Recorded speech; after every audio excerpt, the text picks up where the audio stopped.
Does your kitchen silverware drawer look like this? And every time you open and close it, things jumble around and move? Or even worse, like this? Well, today we're going to fix all of those issues with a custom kitchen organizer. Now, I know you can go out and you can buy those at the store, but they rarely ever fit just how you want them, and you don't get the exact customization that you're looking for. So this is a great project for a Blitz build, especially a Blitz build, because we can knock this out in a single weekend.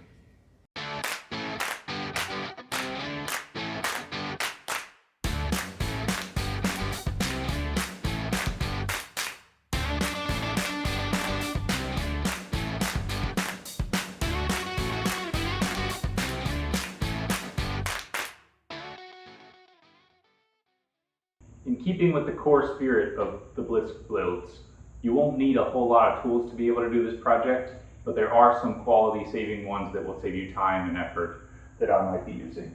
So as a bare minimum, you'll need your tape measure to measure out things. You'll need a saw, such as a circular saw, to cut all of your pieces down. You could also use a jigsaw. I will be using a combination of the circular saw, my table saw, and my miter saw, just to make those cuts a little bit easier on myself and more repeatable, save some time.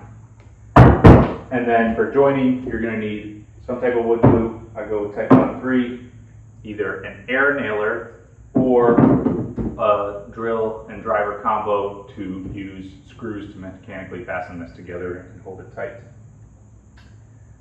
That's really all that you need, but also don't forget the most important tool, your tunes. We start the build out by using a circular saw to break down the sheet of maple plywood that we'll be using for this build.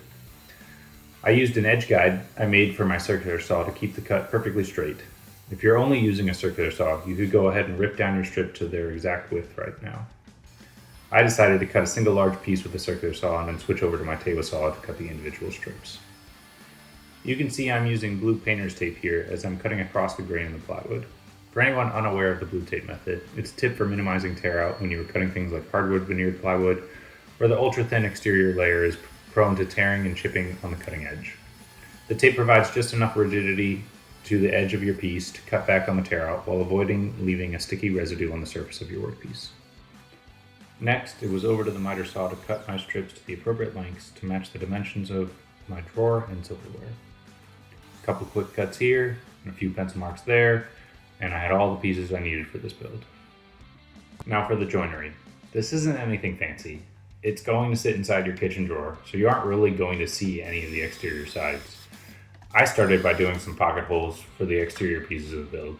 This is entirely optional, and honestly, I wasn't that impressed with them in the end. If I were making this again, I probably would just skip it. I thought it would add some extra strength to the whole piece, but this isn't anything structural.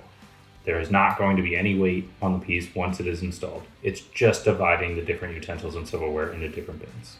If you ask me, skip the pocket holes, go straight to the wood glue and air nailer.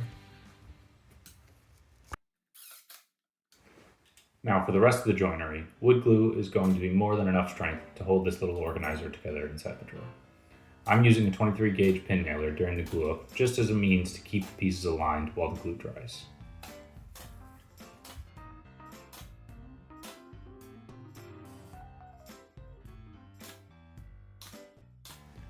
I want my silverware organizer to fit flush in the front of my drawer, but I don't want it permanently fixed into the cabinet in case we decide to change things up in the future or buy silverware that's of a different size. So once the glue on the first section of the organizer was dried, I took it back into the kitchen, slotted it in place, and then marked right where the screws of my drawer pull would be. This allowed me to countersink around the screw heads on the organizer and allow it to sit flush.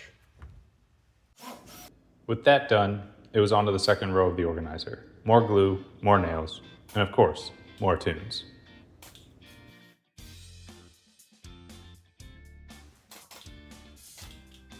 Since one edge of the plywood will be facing up on the organizer and highly visible when installed, I decided to edge band the top piece with a maple veneer to match the rest of the cabinet.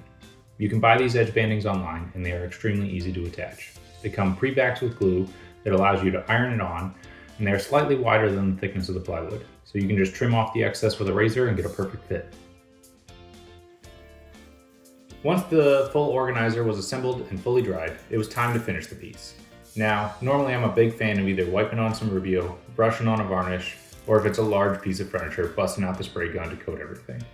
Instead, for this simple project, I decided to keep things easy. Went down to the local hardware store, picked up a can of spray-on spar urethane, and applied that in 3 quick coats. It was perfect to get into all the crevices of the organizer without making a huge mess or taking forever. And that's what we're here for on the Blitz Builds. Quick, easy, and efficient. The urethane provided just enough sheen and golden hue to make my organizer a match for the internals of my kitchen cabinets. I busted out the 2000 grit sandpaper, gave it a light hand sanding to rub out the finish and knock down any imperfections or dust that got into it. Last step was to take it back into the kitchen and get it installed.